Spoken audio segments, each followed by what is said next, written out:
I was 23 and I had just moved into my first real apartment. The rent was cheap, almost suspiciously cheap, but I told myself I'd gotten lucky.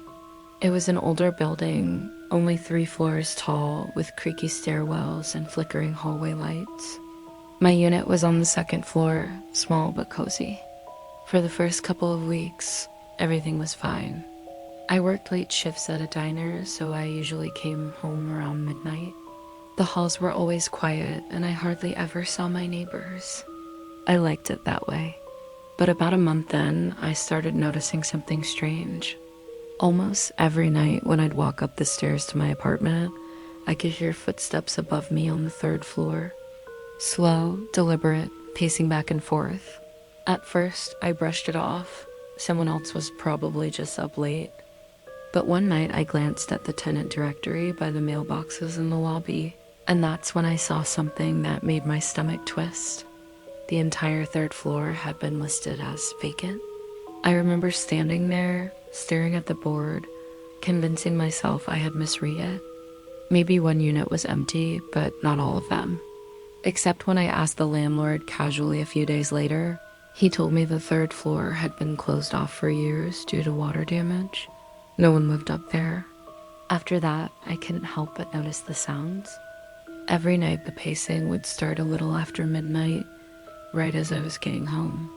Sometimes it lasted a few minutes, sometimes nearly an hour.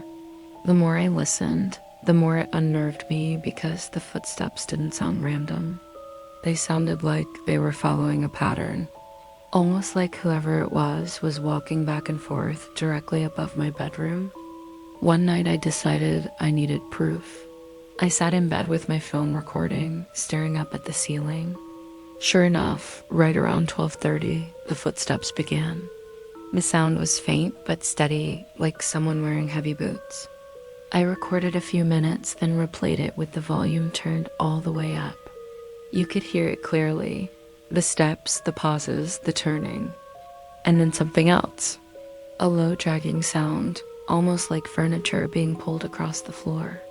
The next day, I showed the recording to my friend, hoping she'd laugh and tell me it was just the pipes or the building settling. But instead, her face went pale. She pointed out something I hadn't noticed. Between the footsteps, there was a faint noise, a whisper. That night, I slept with the lights on.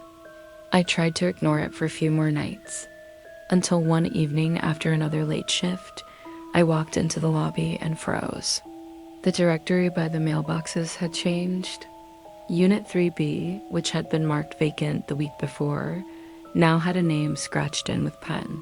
My last name. What does that even mean? Heart pounding, I rushed upstairs to my place. Everything looked normal at first.